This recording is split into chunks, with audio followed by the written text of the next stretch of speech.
중국이 현재 한국의 섬 하나로 인해 비상사태에 돌입하게 되었습니다. 한국이 그 구조물을 못 짓도록 절대적으로 막아라. 억만금을 줘서라도 그 한국 섬을 꼭 빼앗아와.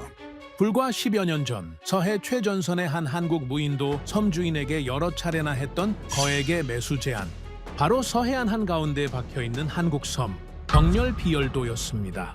공시지가 1억도 안 되는 서해 무인도에 1000배 가격을 제안하며 압박한 것이었죠. 여러분이라면 1000억을 단칼에 거절할 수 있으시겠습니까? 전 세계 그 어떤 누구라도 쉽게 거절하지 못했을 겁니다. 하지만 그 섬주인은 단 한마디와 함께 중국인 브로커들을 돌려보냈죠. 이 나라는 밀어붙일수록 더 단단해집니다. 돌아가십시오. 돈이면 다 될 줄 알았던 그들의 오만한 계산식에 한국인의 뚝심이라는 변수는 예상치 못한 것이었죠. 자본의 논리를 넘어 우리 영토를 지키겠다는 자존심의 선언. 10년이 지난 지금 그 의지를 선택한 섬주인으로 인해 한국이 서해를 전부 갖게 생긴 것이었는데요.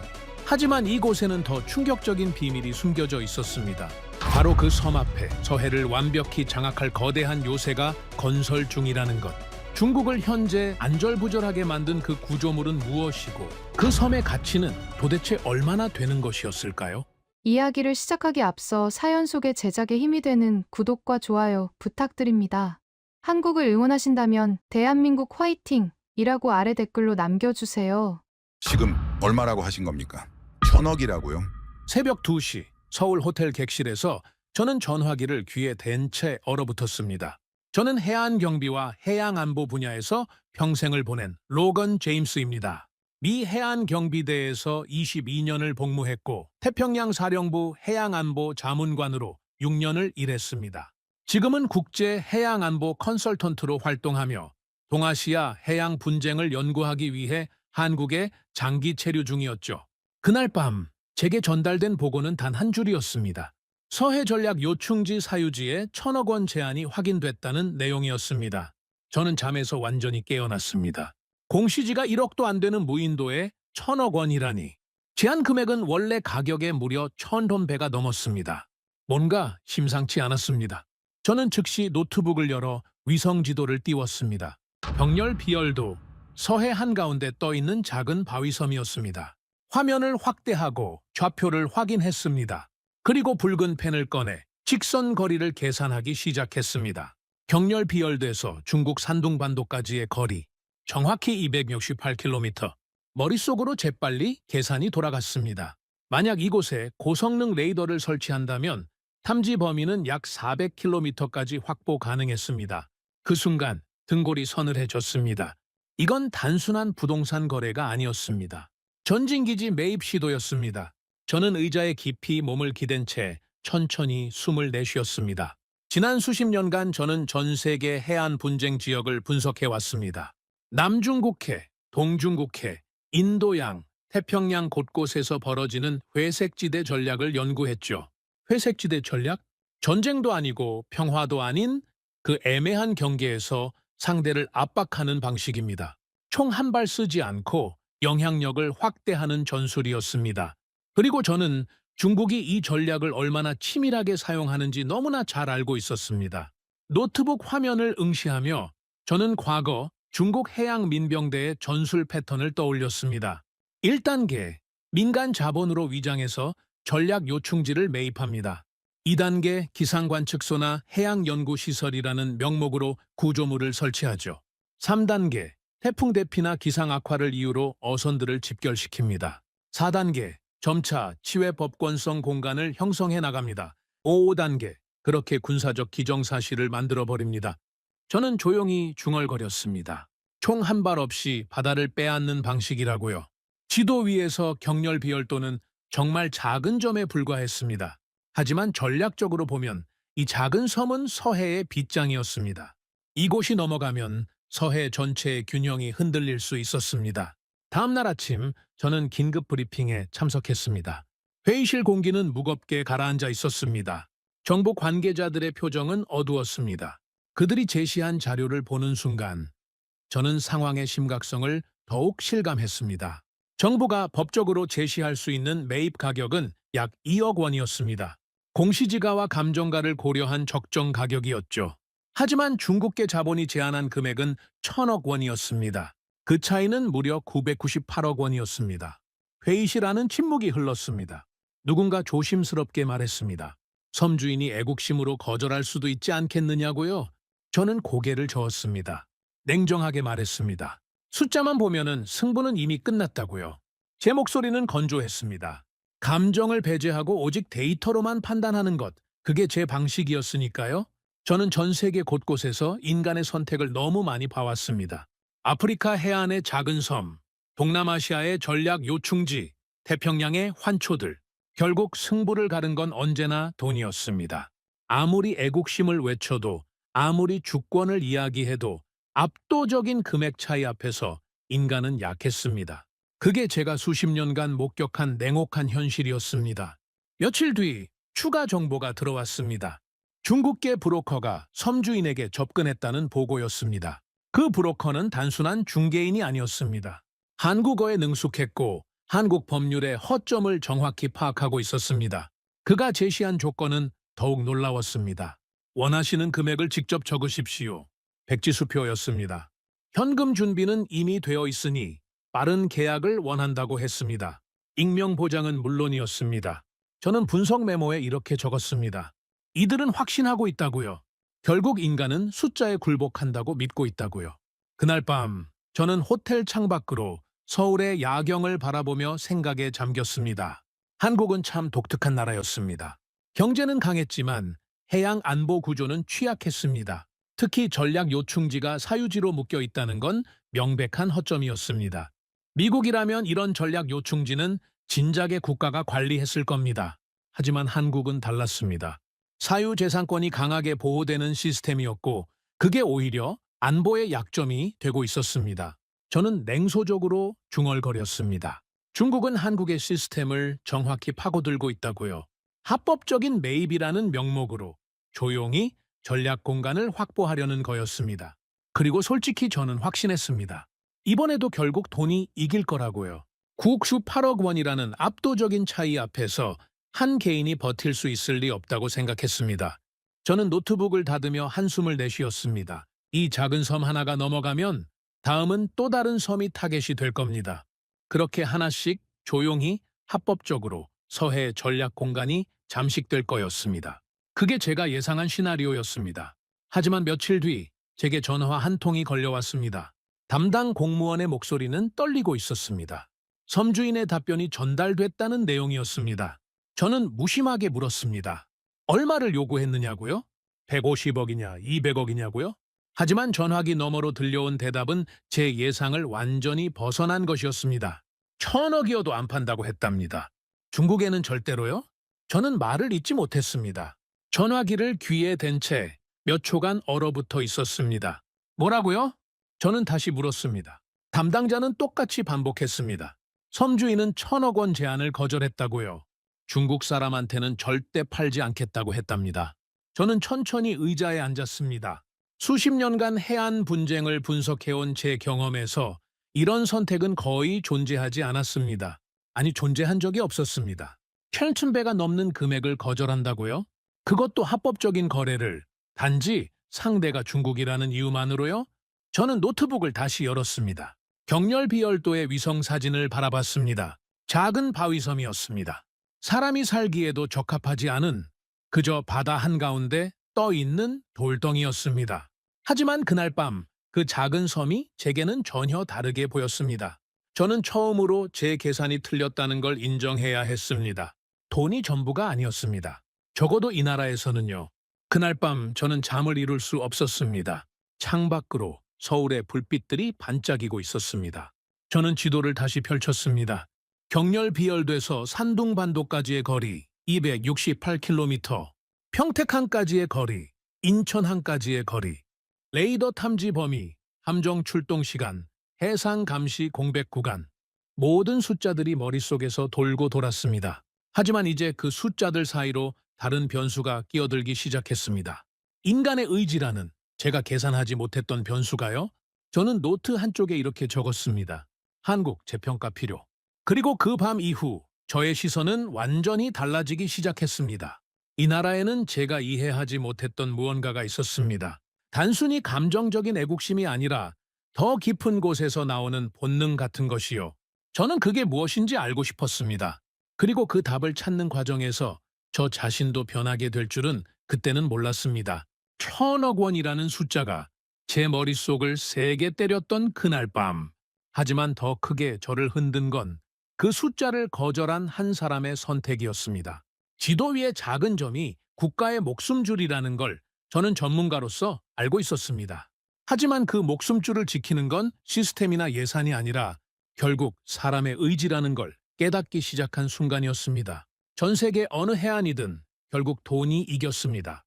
적어도 제가 봐온 모든 사례에서는요. 하지만 그날 한국은 예외였습니다. 그리고 저는 그 예외가 어떤 결과를 만들어낼지 지켜보기로 마음먹었습니다. 회의적이고 냉정한 분석가로서가 아니라 진심으로 궁금한 관찰자로서요. 1,000억 원 제한 거절 소식은 조용히 퍼지기 시작했습니다. 처음에는 제한적인 보도였습니다. 하지만 온라인 커뮤니티와 해양안보 관련 포럼에서 반응이 터져 나왔습니다. 저는 한국어 번역 프로그램을 돌리며 그 반응들을 하나하나 읽어나갔습니다. 나라 땅을 돈으로 사겠다는 거냐는 분노, 서해 관문을 넘겨줄 뻔했다는 위기감, 섬 주인을 지지한다는 응원, 정부는 뭐 하고 있었느냐는 비판. 그 반응의 속도와 강도가 예상 밖이었습니다. 저는 모니터를 응시하며 분석하기 시작했습니다. 이건 단순한 감정적 분노가 아니었습니다. 안보 인식에 기반한 집단적 반응이었습니다. 일반 시민들이 경렬 비열도의 전략적 가치를 본능적으로 이해하고 있었습니다. 268km라는 거리가 무엇을 의미하는지, 서해 한가운데 섬이 왜 중요한지 그들은 알고 있었습니다. 저는 독백했습니다. 이건 감정이 아니라 집단적 본능이라고요. 며칠 뒤 정부 내부에서 움직임이 시작됐습니다. 해양수산부, 국방부, 해양경찰청 라인에서 재검토 작업에 착수했다는 소식이었습니다. 경렬 비열도를 전략적 관리 필요 지역으로 내부 분류했다는 보고도 올라왔습니다. 사유지 구조 자체가 국가 안보의 리스크라는 판단이 공유되기 시작했습니다. 매입 가격 현실화 검토, 법적 장치 강화 논의도 시작됐습니다. 저는 내부 브리핑 자료를 넘기며 놀랐습니다. 한국은 늦었지만 방향을 틀고 있었습니다.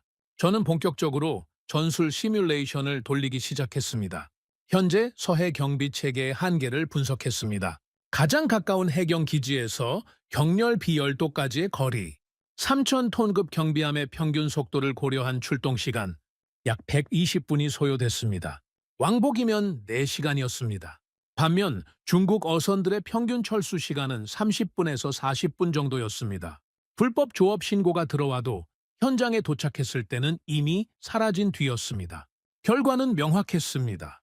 사실상 단속 불가능한 구조였습니다.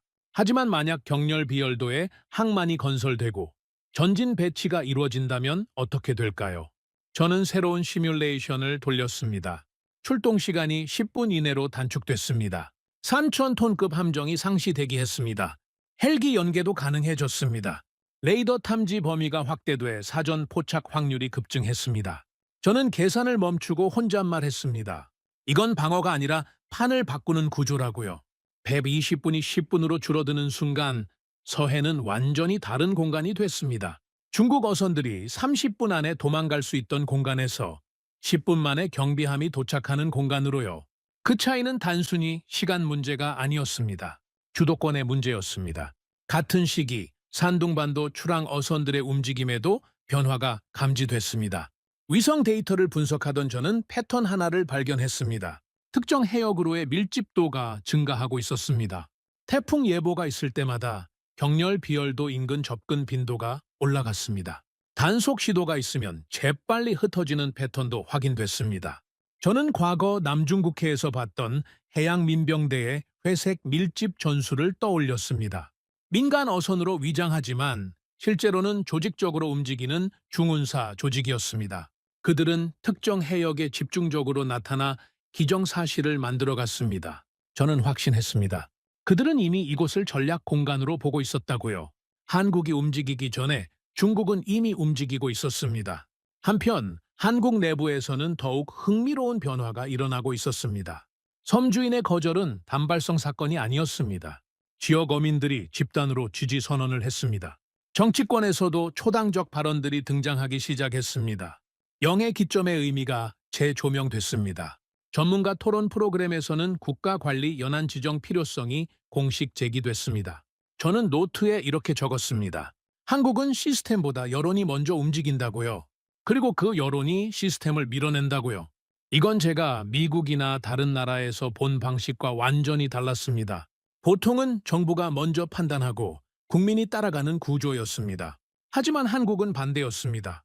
국민이 먼저 반응하고 정부가 그 흐름을 읽어 움직이기 시작했습니다. 어느 날 저녁 저는 서울 시내의 작은 해양안보 세미나에 참석했습니다. 한국 전문가들의 발표를 듣고 싶었습니다. 그곳에서 한 교수가 말했습니다. 경렬 비열도는 단순한 섬이 아니라 대한민국 영해의 기준점이라고요. 이 섬이 사라지면 영해선 자체가 후퇴한다고요. 또 다른 전문가는 중국의 회색지대 전략을 설명했습니다. 합법적 매입으로 시작해서 점차 실효 지배로 넘어가는 단계적 접근이라고요. 청중석에서는 진지한 질문들이 쏟아졌습니다. 왜 정부는 진작 매입하지 않았느냐는 질문, 사유지로 남겨둔 게 안보 공백 아니냐는 지적, 앞으로 비슷한 섬들은 어떻게 관리할 것이냐는 우려. 저는 그 장면을 보며 깨달았습니다. 이 나라 사람들은 해양 안보를 피부로 느끼고 있다는 걸요. 섬나라도 아닌데 바다에 대한 감각이 이렇게 살아있다는 게 놀라웠습니다. 세미나가 끝난 뒤 저는 한 한국 해양 전략 연구자와 대화를 나눴습니다. 그는 조심스럽게 물었습니다. 미국 전문가 입장에서 보기에 한국의 대응이 과하지 않느냐고요? 저는 고개를 저었습니다. 오히려 늦었다고 답했습니다. 이미 중국은 움직이고 있었고 한국이 지금 각성한 건 다행이라고요? 그는 안도하는 표정을 지었습니다. 그리고 이렇게 말했습니다. 국민들은 이미 알고 있었다고요. 정부가 따라오기를 기다렸을 뿐이라고요. 그날 밤 호텔로 돌아온 저는 오랫동안 생각에 잠겼습니다. 저는 평생 시스템을 믿어왔습니다. 예산, 조직, 장비, 법률, 그게 국가를 지키는 근간이라고 배웠습니다. 하지만 한국에서 저는 다른 걸 보고 있었습니다. 시스템보다 먼저 움직이는 국민의 의지였습니다. 그리고 그 의지가 시스템을 만들어가는 과정이었습니다. 저는 처음으로 한국의 여론을 전략 변수로 계산하기 시작했습니다. 이건 감정적 분노가 아니라 주권 반응이었습니다. 오랜 역사 속에서 침략과 분단을 겪으며 체득한 본능 같은 거였습니다. 며칠 뒤 정부 내부 문서 하나가 저에게 공유됐습니다. 경렬 비열도 종합관리 방안 검토라는 제목이었습니다. 문서를 읽어 내려가며 저는 점점 더 놀라지 않을 수 없었습니다. 단순히 매입만 검토하는 게 아니었습니다. 국가관리연안 지정 가능성, 항만시설 건설 타당성, 전진 배치 전력 구축 방안, 종합감시, 체계 강화 계획, 모든 게 유기적으로 연결된 종합 전략이었습니다. 저는 문서를 덮으며 중얼거렸습니다. 늦었지만 움직이고 있다고요. 그리고 방향은 정확하다고요. 그날 이후 저의 관점은 완전히 바뀌었습니다. 한국을 단순히 중경욱 정도로 봤던 제 인식이 흔들리기 시작했습니다. 경제력은 있지만 해양 안보는 약하다고 생각했던 편견이 깨졌습니다. 이 나라에는 제가 계산하지 못한 변수가 있었습니다. 국민이라는 변수였습니다. 그들의 집단적 안보 본능이라는 변수였습니다. 저는 노트에 새로운 문장을 추가했습니다. 한국은 위기를 겪어야 잠에서 깨는 나라가 아니다. 위기가 오기 직전에 각성하는 나라다. 그리고 그 각성의 속도는 제 예상보다 훨씬 빨랐습니다. 중국은 기다렸고 한국은 각성했습니다. 이제 저는 다음 단계를 지켜볼 차례였습니다. 각성이 실제 행동으로 이어질 것인가? 여론이 예산과 정책으로 구체화될 것인가? 그 과정에서 중국은 어떻게 반응할 것인가? 모든 게 불확실했지만 한 가지는 확실했습니다. 제가 처음 예상했던 시나리오는 이미 빗나갔다는 것이요. 700억 원에 무너질 거라던 제 계산은 틀렸습니다. 그리고 이제 저는 틀린 채로 다음 장면을 기다리고 있었습니다. 군사력과 예산만 계산했던 냉정한 분석가로서가 아니라 예측 불가능한 인간의 의지를 목격하는 관찰자로서요. 그날 밤 저는 다시 지도를 펼쳤습니다. 경렬 비열도 그 작은 점을 바라봤습니다. 268km 넘어 산둥반도가 보였습니다. 그리고 그 사이 공간이 이제는 전혀 다르게 느껴졌습니다. 비어있는 공간이 아니라 채워져야 할 공간으로요. 몇 주 뒤 저는 정부 관계자로부터 긴급 연락을 받았습니다. 경렬 비열도 관련 공식 검토가 시작됐다는 내용이었습니다. 저는 즉시 브리핑 자료를 요청했습니다. 그리고 첫 페이지를 펼치는 순간 저는 숨을 멈췄습니다. 문서 제목에 처음으로 등장한 표현이 있었습니다. 전략적 관리 필요 지역. 단순 무인도가 아니라 영해의 기점의 핵심 축으로 재정의된 거였습니다. 국가 차원의 실측 조사, 환경 영향 평가, 안보 통합 분석이 동시에 착수됐다는 내용도 있었습니다. 저는 브리핑 자료를 넘기며 멈췄습니다. 이건 보호가 아니라 요새화 전 단계였습니다. 한국은 더 이상 사유지 문제를 논의하지 않고 있었습니다. 국가 자산 전환 시나리오가 본격적으로 시작된 거였습니다. 다음 장을 넘기자 더욱 구체적인 내용이 나왔습니다. 법적 프레임 전환 논의였습니다.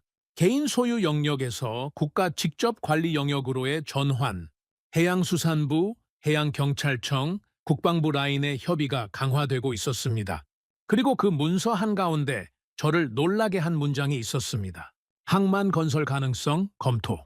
저는 자료를 내려놓고 잠시 생각에 잠겼습니다. 항만이라고요?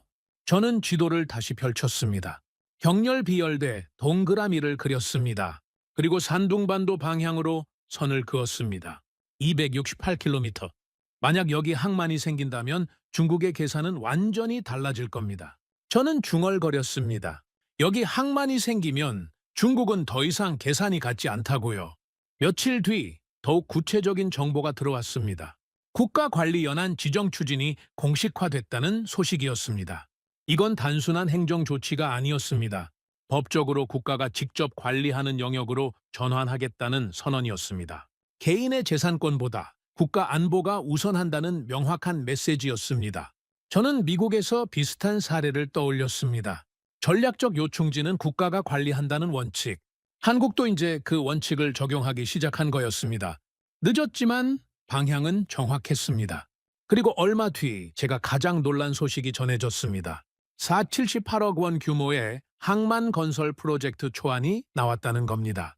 저는 즉시 설계 개요를 요청했습니다. 문서를 받아 읽어 내려가는 동안 저는 점점 더 경탄하지 않을 수 없었습니다. 설계비만 21억 원이었습니다. 총 사업비는 약 478억 원 규모였습니다. 135m 길이의 다목적 부두 건설 계획, 3,000톤급 경비함이 상시 정박 가능한 구조, 헬기 착륙장 포함 검토, 파고가 높은 서해 환경을 고려한 특수 설계. 저는 잠시 말을 잃었습니다. 1,000억 원으로 땅을 사려던 시도에 한국은 478억 원으로 국가 요새를 짓겠다고 응답한 겁니다. 이건 단순 대응이 아니었습니다. 전략적 역공이었습니다. 저는 설계 도면을 자세히 살펴봤습니다. 북측 36m, 남측 30m 높이의 호환 설계가 적용돼 있었습니다. 파도 에너지를 분산시키는 구조였습니다. 단순히 배를 정박시키는 부두가 아니라 자연의 거센 파도를 견딜 수 있는 견고한 구조물이었습니다. 저는 도면을 보며 감탄했습니다. 이건 항만이 아니라 계산된 방어 구조였습니다. 공학적으로도 전략적으로도 치밀하게 설계된 해상 요새였습니다. 그날 저녁 저는 독자적으로 워게임을 돌렸습니다. 항만이 완공됐다고 가정하고 여러 시나리오를 시뮬레이션 했습니다. 첫 번째 시나리오, 중국 어선 집단 접근. 기존 구조라면 출동 120분, 현장 도착 시 이미 철수 완료. 하지만 전진 배치 구조라면 출동 10분, 현장 포착 및 단속 가능. 두 번째 시나리오, 해양 사고 발생.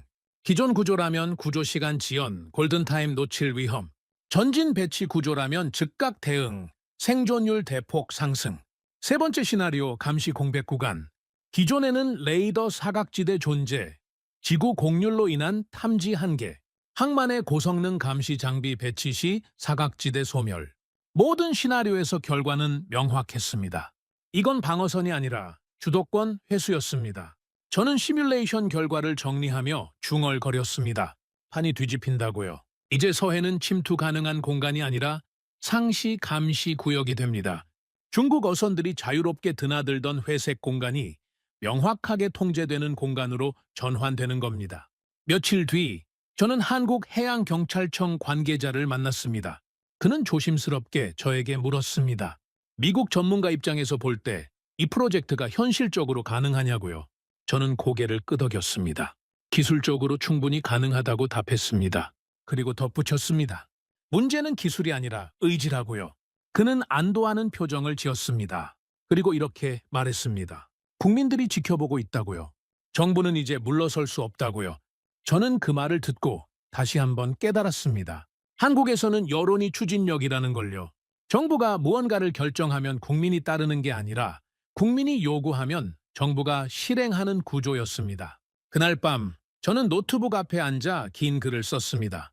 제 전문가 네트워크에 보내는 분석 보고서였습니다. 한국의 경렬 비열도 프로젝트는 주목할 만한 사례라고 썼습니다. 1,000억 원 제한 거절로 시작된 작은 사건이 국가 전략으로 확대되고 있다고 설명했습니다. 그리고 이렇게 결론 지었습니다. 이건 단순 항만 건설이 아니라 회색지대 전략에 대한 구조적 대응이라고요. 보고서를 보내고 나서 저는 창밖을 바라봤습니다. 서울의 야경이 반짝이고 있었습니다. 저는 스스로에게 질문했습니다. 왜 이 작은 섬에 이렇게 빠르게 방향을 틀었을까? 단순히 여론 때문일까? 아니면 더 깊은 각성이었을까? 그리고 처음으로 이런 생각이 들었습니다. 한국은 위기를 겪어야 잠에서 깨는 나라가 아니다.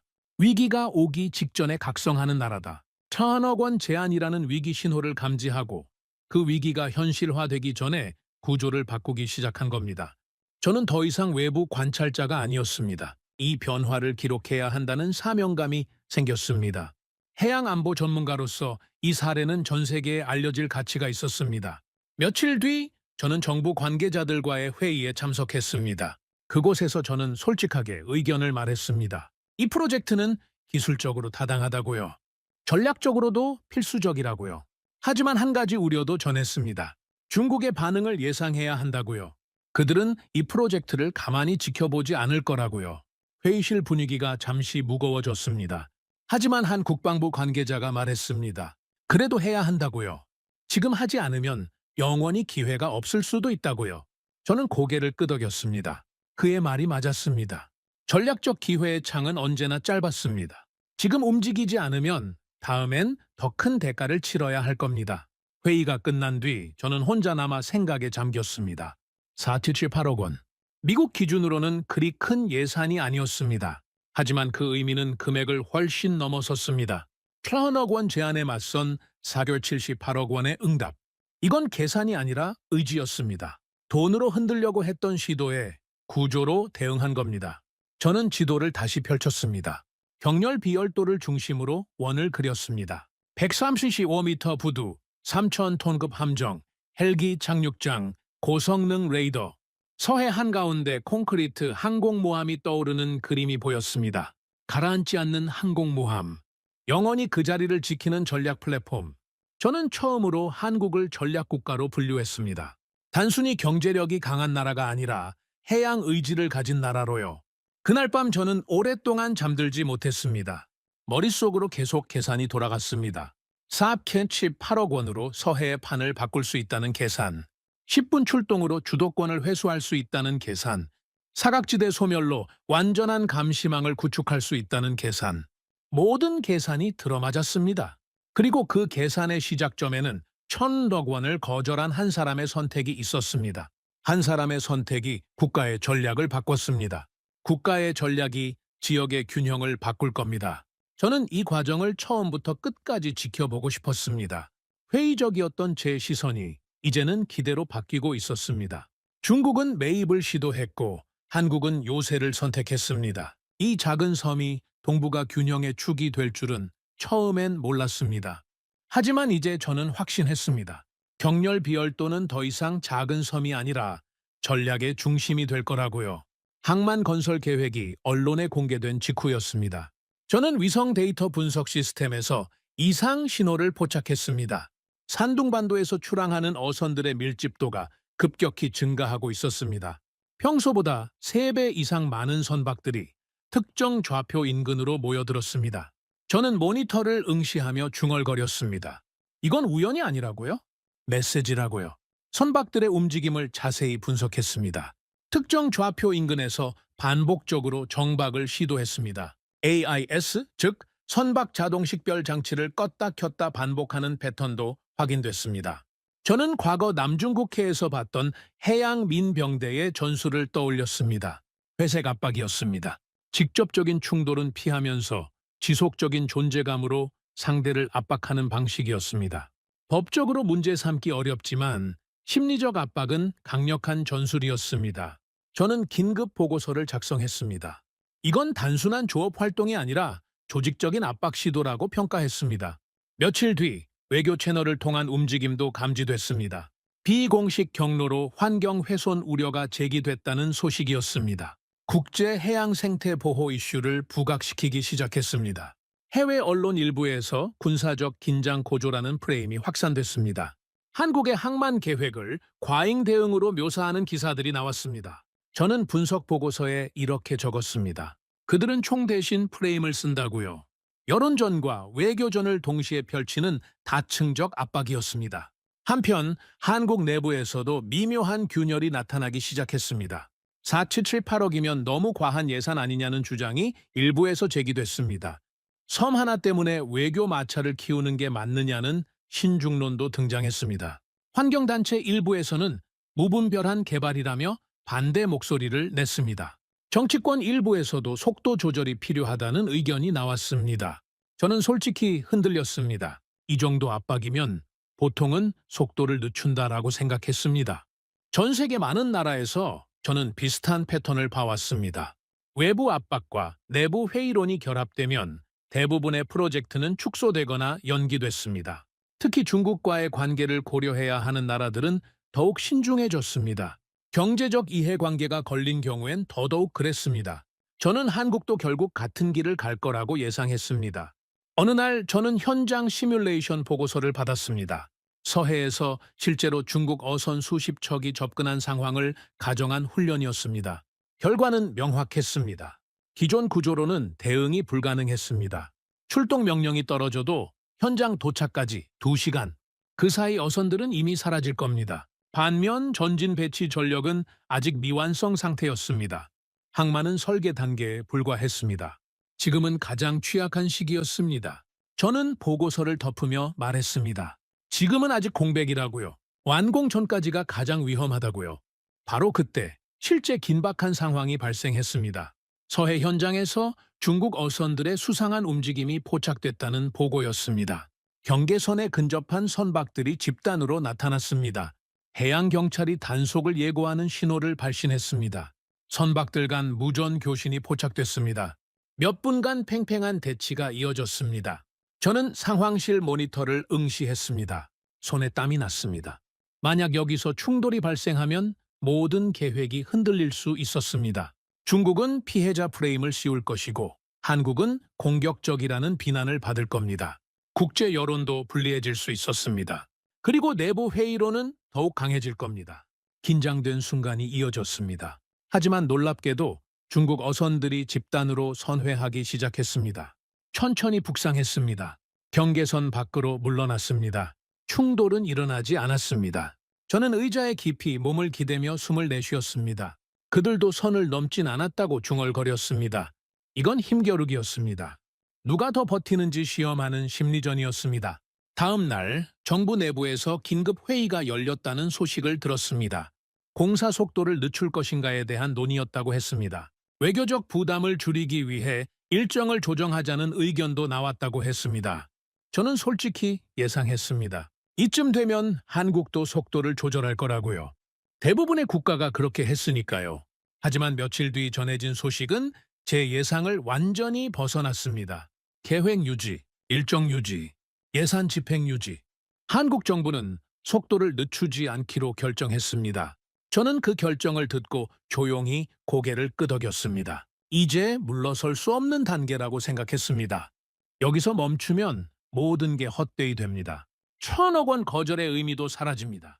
국민들의 기대도 배신하는 겁니다. 한국은 그걸 알고 있었습니다. 저는 한국 관계자를 만나 물었습니다. 압박이 거세지는데 괜찮겠느냐고요. 그는 담담하게 답했습니다.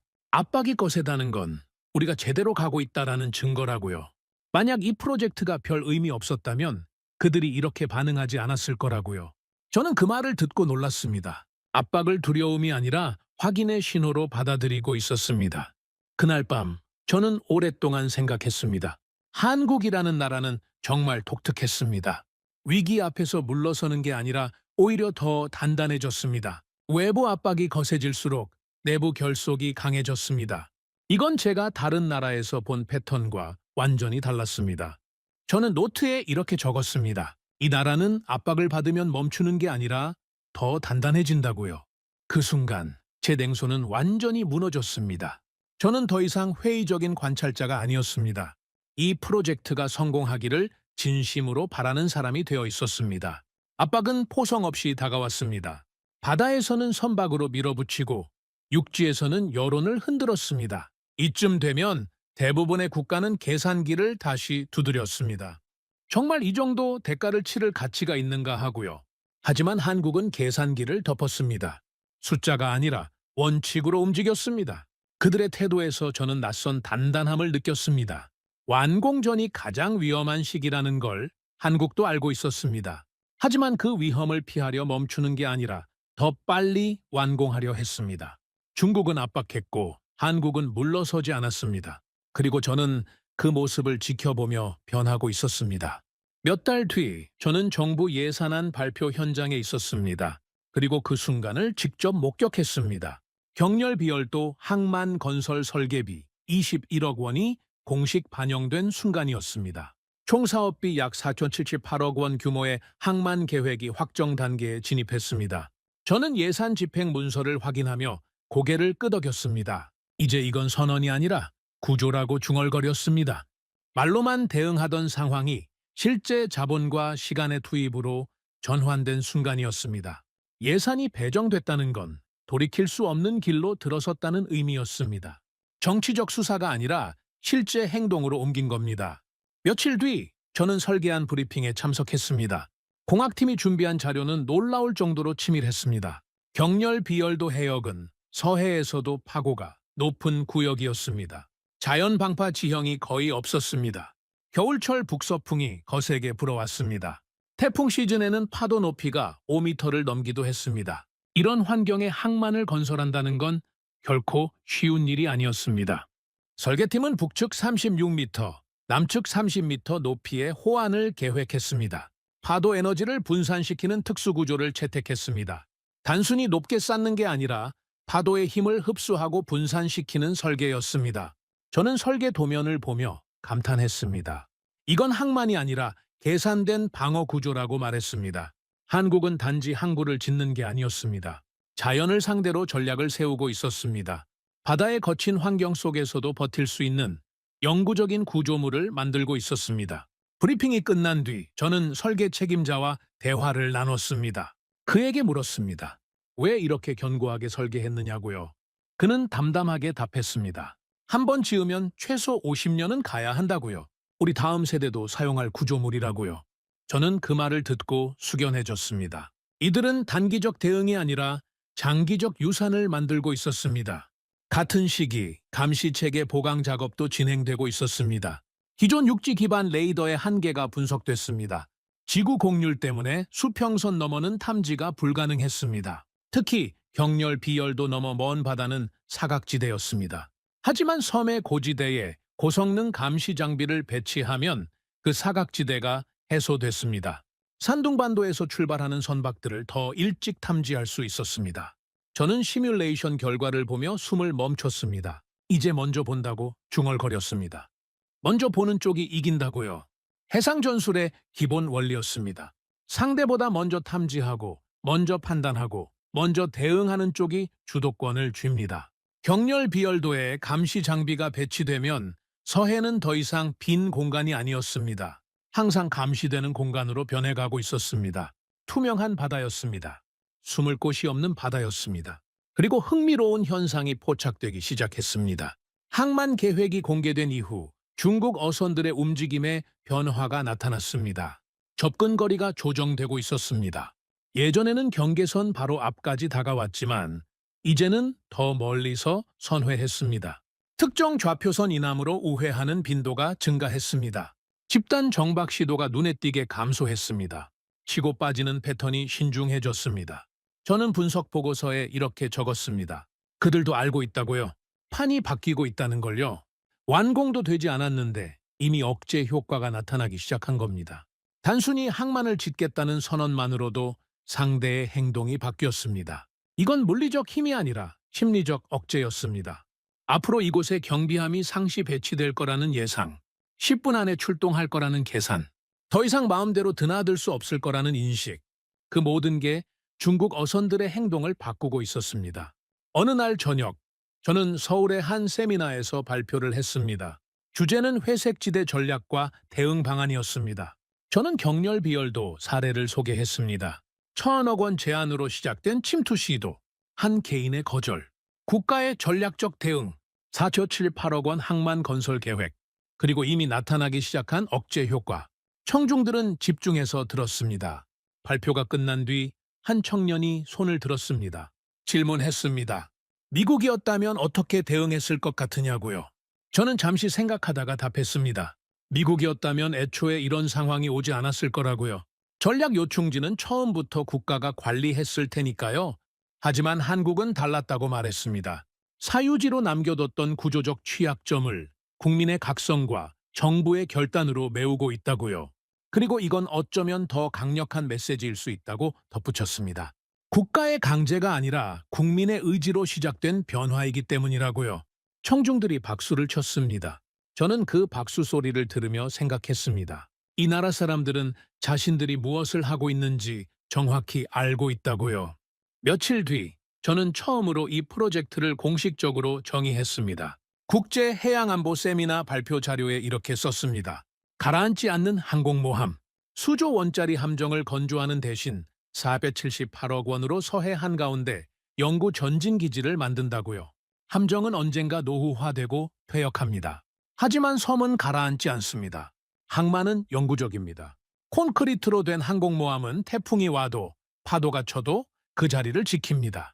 저는 과거 태평양에서 근무하던 시절을 떠올렸습니다. 전략적 요충지에 배치된 함정들을 봤습니다.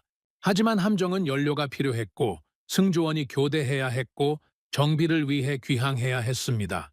반면 격렬 비열도는 달랐습니다.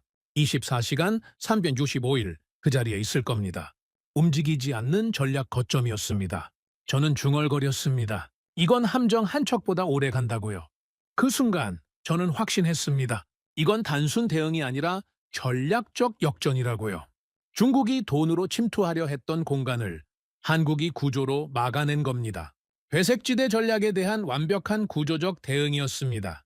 그날 밤 저는 최종 분석 보고서를 작성했습니다. 제목은 이렇게 붙였습니다. 격렬 비열도 회색지대 전략을 무력화하는 구조적 해법. 보고서에 이렇게 썼습니다. 중국의 1,000억 원 제안은 회색지대 침투의 전형적 사례였다. 합법적 매입이라는 명분으로 전략 공간을 확보하려는 시도였다. 하지만 한국은 세 단계로 대응했다. 첫째, 개인의 거절로 시간을 벌었다. 둘째, 여론의 각성으로 정부를 움직였다. 셋째, 구조적 해법으로 영구적 방어선을 구축했다. 결과적으로 478억 원의 투자로 서해의 전략적 균형을 바꾸고 있다. 이건 단순히 한국의 성공 사례가 아니다. 회색지대 전략에 직면한 모든 국가가 참고할 만한 모델이다. 보고서를 완성하고 저는 창밖을 바라봤습니다. 서울의 야경이 반짝였습니다.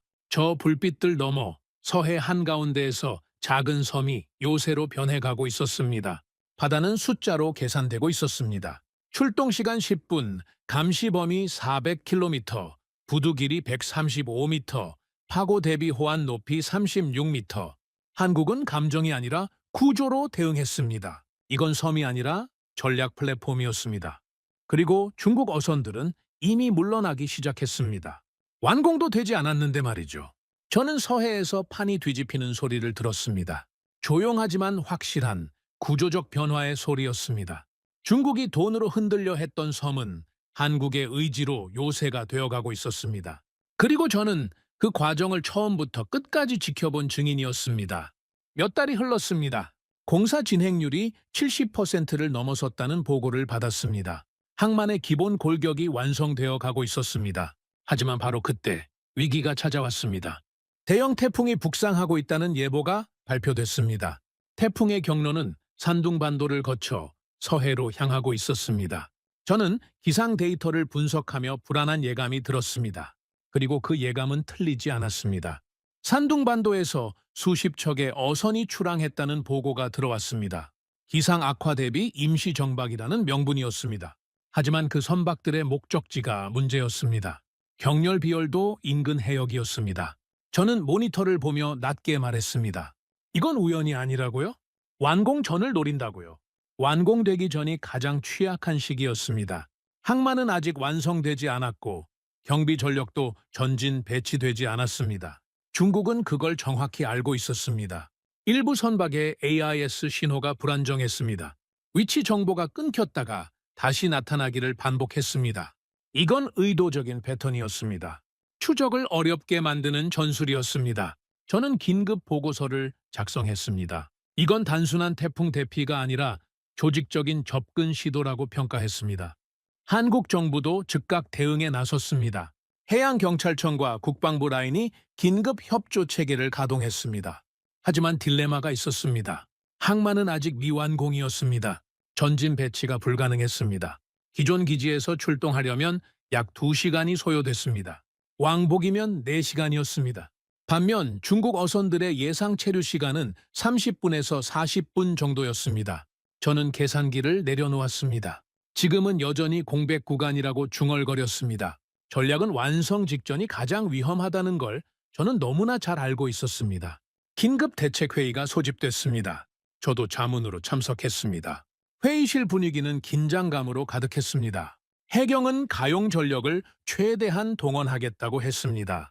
국방부는 필요시 공중 감시를 강화하겠다고 약속했습니다. 외교 채널을 통한 비공식 접촉도 병행하기로 했습니다. 하지만 모두가 알고 있었습니다. 현재 구조로는 한계가 있다는 걸요. 저는 워게임 시뮬레이션을 돌렸습니다. 최악의 시나리오를 가정했습니다. 중국 어선 수십 척이 경계선에 근접, 해경 함정 출동 명령 발령, 현장 도착까지 2시간, 도착 시 이미 어선들은 철수 완료, 국제사회는 과잉 대응이라는 프레임만 남음, 내부적으로는 무력한 대응이라는 비판 발생. 저는 시뮬레이션 결과를 보며 말했습니다. 한 번만 실수하면 모든 명분이 흔들린다고요. 이건 단속 문제가 아니었습니다. 완공을 막기 위한 시험 같았습니다. 태풍은 계속 북상했습니다. 중국 어선들도 남하를 계속했습니다. 거리가 점점 좁혀졌습니다. 긴장감이 최고조에 달했습니다. 그리고 바로 그날 밤 실제 상황이 발생했습니다. 중국 어선 일부가 경계선에 근접했다는 보고가 들어왔습니다. 해양경찰이 단속 예고 신호를 발신했습니다. 선박 간 무전 교신이 포착됐습니다. 중국어로 빠르게 주고받는 대화였습니다. 번역 내용이 실시간으로 전달됐습니다.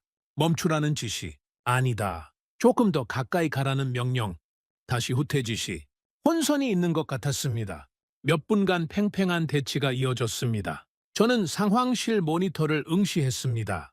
레이더 화면에 점들이 움직였습니다. 파란 점은 한국 경비함, 빨간 점은 중국 어선들. 두 색깔의 점들이 점점 가까워졌습니다. 손에 땀이 났습니다. 숨소리도 조심스러워졌습니다. 만약 여기서 물리적 충돌이 발생하면 상황은 걷잡을 수 없이 커질 겁니다. 중국은 즉시 피해자 프레임을 씌울 것입니다. 한국이 공격적으로 나왔다고 주장할 겁니다. 국제 언론은 양측 주장을 동등하게 보도할 겁니다. 그러면 한국의 정당한 단속 행위가 논란거리로 전락할 수 있었습니다. 내부 여론도 분열될 수 있었습니다. 정말 이 프로젝트가 필요한 거냐는 회의론이 다시 고개를 들 겁니다. 모든 게 이 몇 분에 달려 있었습니다. 상황실에 침묵이 흘렀습니다. 시간이 멈춘 것 같았습니다. 그리고 그때 변화가 시작됐습니다. 중국 어선들이 집단으로 선회하기 시작했습니다. 천천히 하지만 분명하게 방향을 틀었습니다. 북쪽으로 향했습니다. 경계선에서 멀어졌습니다. 한 척, 두 척, 세 척. 모든 선박이 철수하기 시작했습니다. 몇 분 뒤 레이더 화면에서 빨간 점들이 멀어졌습니다. 충돌은 일어나지 않았습니다. 상황실에 안도의 한숨이 흘렀습니다. 저는 의자에 깊이 몸을 기대며 숨을 내쉬었습니다. 그들도 선을 넘진 않았다고 중얼거렸습니다. 이건 힘겨루기였습니다. 누가 더 버티는지 시험하는 거였습니다. 바다 위의 심리전이었습니다. 그리고 이번 라운드는 한국이 버텨냈습니다. 다음 날 정부 내부에서 긴급회의가 열렸습니다. 어젯밤 상황에 대한 평가였습니다. 일부에서는 공사 속도를 늦추자는 의견이 나왔습니다. 외교적 마찰을 줄이기 위해 일정을 조정하자는 제안이었습니다. 하지만 다른 쪽에서는 반대했습니다. 오히려 속도를 높여야 한다고 주장했습니다. 완공이 빠를수록 이런 시험도 빨리 끝난다고요. 저는 조용히 듣고 있었습니다. 그리고 의견을 물어왔을 때 솔직하게 답했습니다. 지금 멈추면 모든 게 헛되이 된다고요. 70%까지 왔는데 마지막 30%를 포기할 수는 없다고요. 완공만 되면 이런 상황은 다시 오지 않을 거라고요. 회의 결과 결론이 나왔습니다. 계획 유지, 일정 유지, 예산 집행 유지. 한국은 또다시 물러서지 않기로 결정했습니다. 저는 그 결정을 듣고 조용히 고개를 끄덕였습니다. 이제 물러설 수 없는 단계라고 생각했습니다. 며칠 뒤 태풍이 지나갔습니다. 중국 어선들도 철수했습니다. 서해는 다시 잔잔해졌습니다. 하지만 모두가 알고 있었습니다. 이건 끝이 아니라 시작이라는 걸요. 완공까지 앞으로 몇 달이 더 남았습니다. 그 기간 동안 또 다른 시험이 올 수 있었습니다. 하지만 한국은 준비돼 있었습니다. 첫 번째 시험을 통과했고 다음 시험도 견뎌낼 것입니다. 저는 그날 밤 보고서를 작성했습니다. 제목은 이렇게 붙였습니다. 완공 전 마지막 시험에서 한국은 한 발도 물러서지 않았다. 보고서에 이렇게 썼습니다. 완공 직전이 가장 위험하다는 건 전략의 기본 원리다. 상대는 그 취약점을 정확히 노렸다. 하지만 한국은 흔들리지 않았다. 물리적 충돌을 피하면서도 원칙을 지켰다. 이건 성숙한 대응이었다. 그리고 이제 완공만 남았다. 완공되는 순간 서해의 판은 완전히 바뀔 것이다. 저는 창밖을 바라봤습니다. 멀리 서해 쪽 하늘이 보였습니다. 그 바다 한가운데에서 작은 섬이 요새로 완성되어 가고 있었습니다. 몇 분이 몇 시간처럼 느껴졌던 그날 밤. 한국은 물러서지 않았습니다. 그리고 저는 그 모습을 보며 확신했습니다. 이 나라는 끝까지 해낼 거라고요. 드디어 그날이 왔습니다. 2026년 가을 경렬 비열도항 중홍식 날이었습니다. 저는 초대를 받아 현장에 있었습니다. 135m 다목적 부두가 완성됐습니다. 3,000톤급 경비함이 상시 정박할 수 있는 시설이었습니다. 헬기 착륙장도 운용을 시작했습니다. 고성능 레이더와 감시 장비가 통합 운용되고 있었습니다. 전진 배치 체계가 공식적으로 가동됐습니다. 저는 준공 브리핑 화면을 보며 조용히 말했습니다. 이제 서해는 다르다고요? 그 섬은 더 이상 바위가 아니었습니다. 전략 플랫폼이 되었습니다. 부두 위에 서서 저는 바다를 바라봤습니다. 268km 넘어 산둥반도 방향이었습니다. 레이더가 그곳을 향해 회전하고 있었습니다. 24시간 쉬지 않고 바다를 감시하고 있었습니다. 파도가 부두를 때렸지만 36m 호안은 끄떡없었습니다. 설계팀의 계산이 정확했습니다. 이 구조물은 태풍이 와도 견딜 겁니다. 앞으로 50년, 아니 100년도 이 자리를 지킬 겁니다. 준공식이 끝난 뒤 저는 첫 실전 상황 브리핑에 참석했습니다. 완공 직후 바로 테스트가 있었다고 했습니다. 산둥반도에서 출항한 어선 집단이 접근을 시도했다는 보고였습니다. 레이더가 즉각 포착했습니다. 거리 50km에서 탐지됐습니다. 경비함의 출항 명령이 떨어졌습니다. 출동 소요 시간 약 10분. 헬기도 동시에 이륙했습니다. 공중과 해상에서 동시 접근했습니다. 이전 같으면 2시간이 걸렸을 거리였습니다. 저는 시계를 보며 중얼거렸습니다. 도망칠 시간은 없다고요.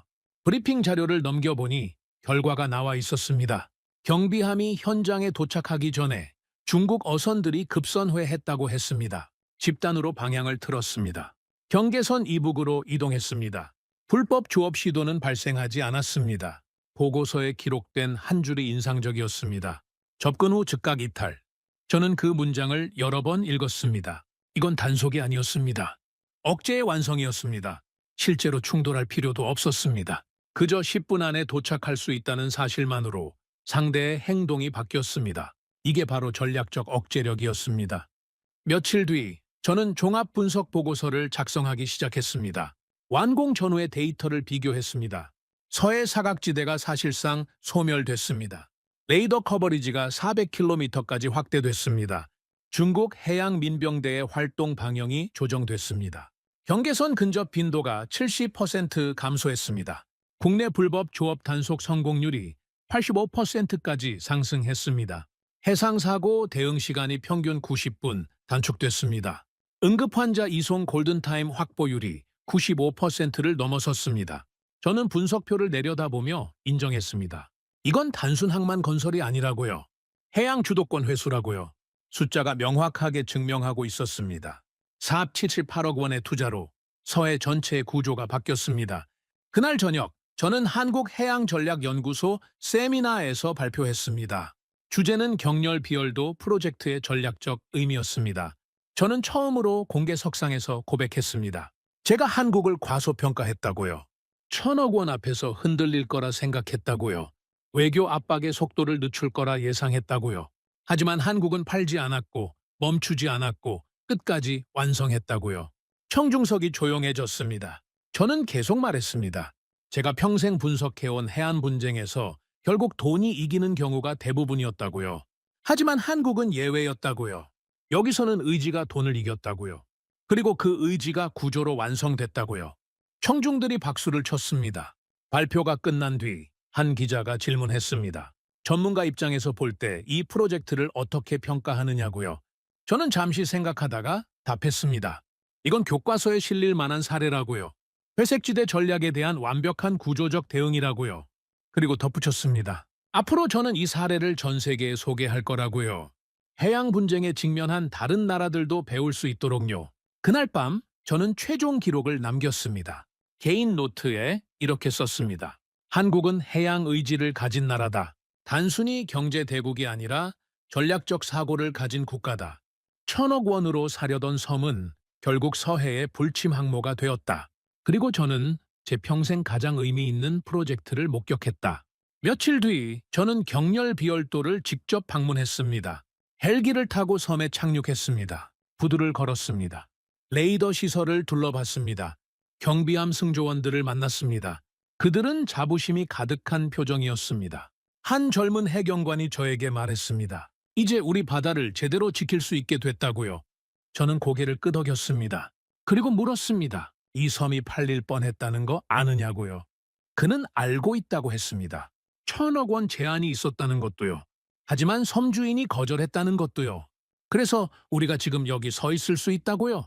저는 바다를 바라봤습니다. 파도가 부두를 때렸습니다. 하지만 콘크리트는 꿈쩍하지 않았습니다. 이 구조물은 앞으로도 계속 여기 있을 겁니다. 태풍이 와도 파도가 쳐도 시간이 흘러도 가라앉지 않는 항공모함으로요. 그날 저녁 저는 서울로 돌아왔습니다. 호텔방에서 마지막 보고서를 작성했습니다. 제목은 이렇게 붙였습니다. 2시간이 10분으로 줄어든 순간 바다의 성격이 바뀌었다. 본문에 이렇게 썼습니다. 경렬 비열도 프로젝트는 단순한 토목 공사가 아니다. 이건 국가 의지의 구현이다. 1,000억 원이라는 유혹을 거절한 한 사람의 선택에서 시작됐다. 국민의 각성이 정부를 움직였다. 정부의 결단이 구조를 만들었다. 그 구조가 억제력이 됐다. 이제 중국 어선들은 더 이상 시험하지 않는다. 서해는 침투 가능한 공간에서 통제되는 공간으로 바뀌었다. 이건 단속이 아니라 존재 자체가 억제다. 작은 섬이 전략의 축이 됐다. 그리고 나는 한국을 다시 정의했다. 해양을 포기하지 않는 나라라고. 보고서를 마치고 저는 창밖을 바라봤습니다. 서울의 불빛이 반짝였습니다. 저 너머 서해에서 경렬 비열도의 불빛도 켜져 있을 겁니다. 24시간 쉬지 않고 바다를 지키며요. 한 달이 흘렀습니다. 저는 다시 한국을 찾았습니다. 이번엔 국제해양안보 컨퍼런스 기조연설자로 초대받았습니다. 주제는 회색지대 전략과 대응 사례였습니다. 당연히 경렬 비열도를 중심으로 발표를 준비했습니다. 발표 전날 저는 최신 통계 자료를 검토했습니다. 숫자로 본 변화는 더욱 명확했습니다. 완공 후 몇 달간 불법 조업 접근 빈도가 85% 감소했습니다. 경계선 근접 집단 행동은 거의 사라졌습니다. 출동 평균 시간이 120분에서 10분으로 단축됐습니다. 해상 사고 대응 성공률이 98%까지 상승했습니다. 감시 사각지대는 사실상 소멸됐습니다. 저는 최종 통계를 정리하며 고개를 끄덕였습니다. 이건 감정의 승리가 아니라 구조의 승리라고 중얼거렸습니다. 다음 날 컨퍼런스 홀은 만석이었습니다. 전 세계에서 온 해양 안보 전문가들이 자리를 채웠습니다. 저는 단상에 올라 발표를 시작했습니다. 경렬 비열도는 이제 단순한 섬이 아니라고 말했습니다. 영해 기점의 실질적 보호 거점이라고요. 해양 주권의 상징 공간이라고요. 외부 세력의 시험을 차단하는 물리적 의지라고요. 국제사회에 보내는 명확한 메시지라고요. 청중들이 집중해서 들었습니다. 저는 1,000억 원 제한 사건부터 설명했습니다. 중국은 1,000억으로 섬을 사려 했다고요. 한국은 478억으로 요새를 세웠다고요. 차이는 단순 금액이 아니었다고요. 한쪽은 침투 비용이었고 다른 한쪽은 주권 비용이었다고요. 한국은 계산기를 넘어서 결정을 내렸다고 말했습니다. 그리고 저는 개인적 고백을 했습니다. 저는 냉정한 분석가였다고요. 돈이 결국 판을 좌우한다고 믿었다고요. 외교 압박은 대부분 속도를 늦춘다고 봤다고요. 작은 섬은 전략적 상징 이상이 되기 어렵다고 판단했다고요. 하지만 이 사건은 제 공식을 깨뜨렸다고 고백했습니다. 한국은 숫자보다 의지를 먼저 선택했다고요. 그리고 그 의지가 구조로 완성되는 과정을 저는 직접 보았다고요. 청중석에서 박수가 터져 나왔습니다. 발표가 끝난 뒤 질의응답 시간이었습니다. 한 동남아시아 국가대표가 물었습니다. 우리나라도 비슷한 상황인데 어떻게 해야 하느냐고요? 저는 답했습니다. 먼저 국민을 믿으라고요. 정부가 모든 걸 결정하려 하지 말고 국민의 각성을 기다리라고요. 그리고 일단 방향이 정해지면 흔들리지 말라고요. 외부 압박에 굴하지 말고 내부 회의론에 흔들리지 말고 끝까지 완성하라고요. 또 다른 유럽 전문가가 물었습니다. 4.8억 원이면 적은 금액인데 정말 효과가 있느냐고요. 저는 웃으며 답했습니다. 금액이 중요한 게 아니라고요. 위치가 중요하다고요. 올바른 위치에 올바른 구조를 만들면 적은 투자로도 큰 효과를 낼 수 있다고요. 격렬 비열도가 바로 그 올바른 위치였다고요. 컨퍼런스가 끝난 뒤 저는 한국 관계자들과 저녁 식사를 했습니다. 그들에게 물었습니다. 섬주인은 어떻게 지내시느냐고요. 한 관계자가 웃으며 답했습니다. 여전히 조용히 살고 계신다고요. 언론 인터뷰도 거절하신다고요. 그저 당연한 일을 했을 뿐이라고 하신다고요. 저는 고개를 끄덕였습니다. 진정한 영웅은 조용하다는 걸 다시 한번 느꼈습니다. 며칠 뒤 저는 미국으로 돌아가기 전 격렬 비열도를 다시 방문했습니다. 마지막으로 이 섬을 보고 싶었습니다. 헬기가 착륙했습니다. 부두는 여전히 견고했습니다. 경비함이 정박해 있었습니다. 레이더가 쉬지 않고 회전했습니다. 저는 부두 끝에 서서 바다를 바라봤습니다. 268km 넘어 산둥반도가 있었습니다. 하지만 이제 그곳은 위협이 아니었습니다. 감시되는 공간이었습니다. 통제되는 공간이었습니다. 서해의 빗장은 닫혔습니다. 저는 오랫동안 그 자리에 서 있었습니다. 바람이 불었습니다. 파도가 쳤습니다. 하지만 이 섬은 움직이지 않았습니다. 가라앉지 않는 항공모함이었습니다. 영원히 그 자리를 지킬 전략 플랫폼이었습니다. 그날 저녁 서울로 돌아온 저는 마지막 기록을 남겼습니다. 개인 일지에 이렇게 썼습니다. 나는 평생 바다를 숫자로 계산해온 사람이다. 거리, 톤수, 출동시간, 예산 규모. 그게 안보라고 믿었다. 하지만 격렬 비열돼서 나는 다른 공식을 배웠다. 주권은 계산으로 지키는 것이 아니라 결단으로 완성된다는 사실을 1,000억 원이라는 거대한 유혹 앞에서도 한 사람은 땅을 팔지 않았다. 한 나라는 속도를 늦추지 않았다. 그 결과 작은 바위섬은 서해를 지키는 불침의 요새가 되었다. 나는 이제 확신한다. 대한민국은 돈으로 흔들 수 있는 나라가 아니라 의지로 완성되는 나라라는 것을. 돈은 제한이었지만 의지는 선택이었다. 서해의 빗장은 닫혔다. 나는 계산을 믿었지만 한국은 결단을 믿었다. 이건 한 섬의 이야기가 아니다. 대한민국은 해양 국가였다. 그리고 저는 그 사실을 증언하는 사람이 되었습니다. 에필로그. 지금 이 순간에도 격렬 비열도의 레이더는 돌아가고 있습니다. 24시간 쉬지 않고 서해를 감시하고 있습니다. 3,000톤급 경비함이 부두에 정박해 있습니다. 언제든 10분 안에 출동할 준비가 되어 있습니다. 헬기는 대기 중입니다. 감시 장비는 400km를 커버합니다. 이 모든 게 1,000억 원을 거절한 한 사람의 선택에서 시작됐습니다. 그 선택이 국민을 움직였고 정부가 반응했고 구조가 만들어졌습니다.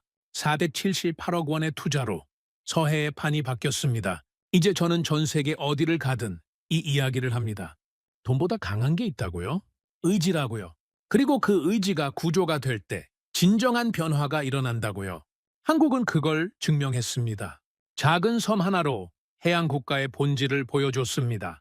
1,000억의 유혹을 거절한 선택이 대한민국을 더 강하게 만들었습니다. 그리고 저 로건 제임스는 그 모든 과정을 목격한 증인입니다. 평생 회의적이었던 분석가가 한국에서 희망을 발견했습니다. 돈으로 계산하던 사람이 의지의 힘을 배웠습니다. 이제 저는 말할 수 있습니다. 대한민국은 자랑스러운 해양 국가라고, 그리고 경렬 비열도는 그 자부심의 상징이라고. 감사합니다. 여러분은 어떻게 생각하시나요?